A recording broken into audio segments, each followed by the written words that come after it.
Good morning, Mr. Vashishta. Good morning. Today we have this workshop on managing risks and liabilities in the pharmaceutical and food and beverage sector. So, you being the chairman of the insurance committee at Bombay Chamber, what was your rationale behind holding this workshop?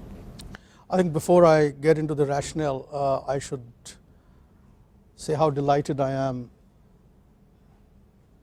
that we are in the third edition of this workshop or a seminar on managing risks and liabilities in the pharmaceutical sector, and we also, as you rightly said, focused this time on the food and beverage sector. So if you look at it, both these sectors deal with ingestible products primarily, and the kind of environment these sectors operate in is getting increasingly complex and competitive. So if you look at the economic, social, demographic or the regulatory kind of landscape or context in which these businesses operate, it's changing dramatically. And while these changes throw up a lot of opportunities, they also throw up a lot of risks. Risks that could be strategic, risks that are operational and even reputational. And in the context of reputational risks, the recent case of Maggi, though sub judice, deserves mention. It has really harmed the reputation of Maggi, rightly or wrongly, time will tell. So I think this was enough rationale for us to hold this workshop. We've been doing it for 2 years, and as you know, this is the third edition. Yes, thank you, sir. As in your capacity as the chairman of Howden Asia, what is your opinion about managing risks and liabilities? Okay, painting a very wide canvas, I would say that both these industries, pharmaceutical and F&B, operate quite globally, okay, in an environment that is replete with risks.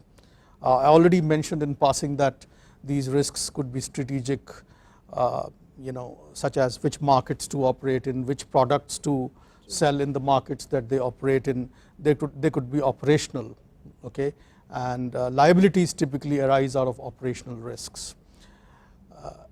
And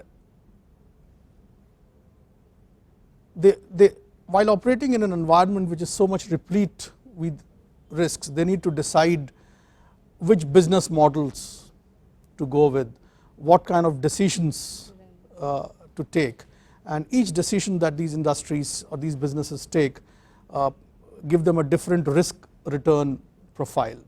And if you look at both the pharma and the F&B sector, the top risks really are the risks arising out of product liabilities, which could not just result in bodily harm or injury to people, because these are ingestible products, but could also result in reputational losses. Like I said, it could result in a lot of expenses by way of product recall. There's a potential of product tampering, etc. So there are n number of risks which are operational in nature, in addition to the usual business risks which any business really faces.